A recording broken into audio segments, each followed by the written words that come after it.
दुश्मन ने 6 सितंबर 1965 को पाकिस्तान पर शब खून मारा तो उसका ख्याल था कि रातों रात पाकिस्तान के अहम इलाके पर कब्जा कर लेंगे और नाश्ते में लाहौर के पाए खाएंगे, लेकिन इन्हें अंदाज़ा नहीं कि शेर सोया हुआ हो फिर भी शेर ही होता है।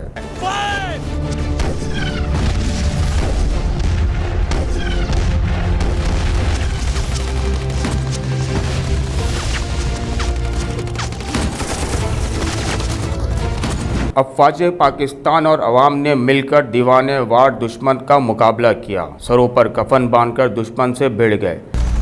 आने दो इन्हें, आए तो ये अपनी मर्जी से, अब जाएंगे हमारी मर्जी से।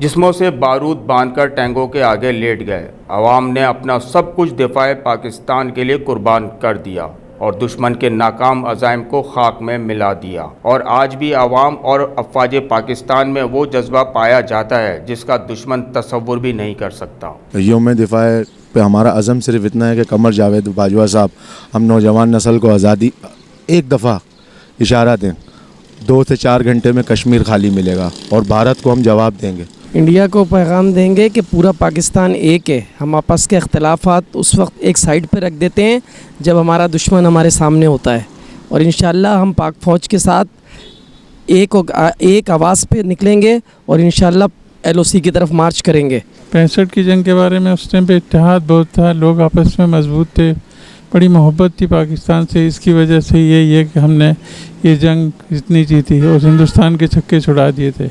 यौम के दिफा के हवाले से मैं ये पैगाम देना चाहता हूँ कि पुरज़ोर मज़म्मत करते हैं कश्मीर में जो सूरत हाल जो हम देखने में आ रहा है, लेडीज़ के साथ जो सलूक हो रहा है वो निहायत अफसोसदा है।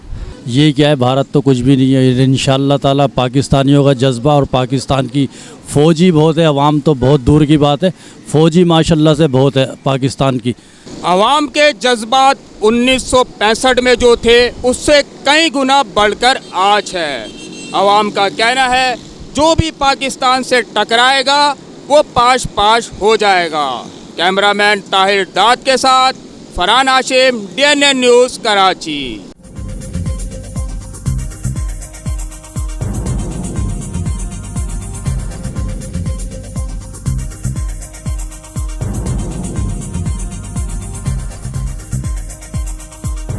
न्यूज़ से अपडेट रहने के लिए हमारे चैनल को सब्सक्राइब करें और बेल आइकन पर क्लिक करें।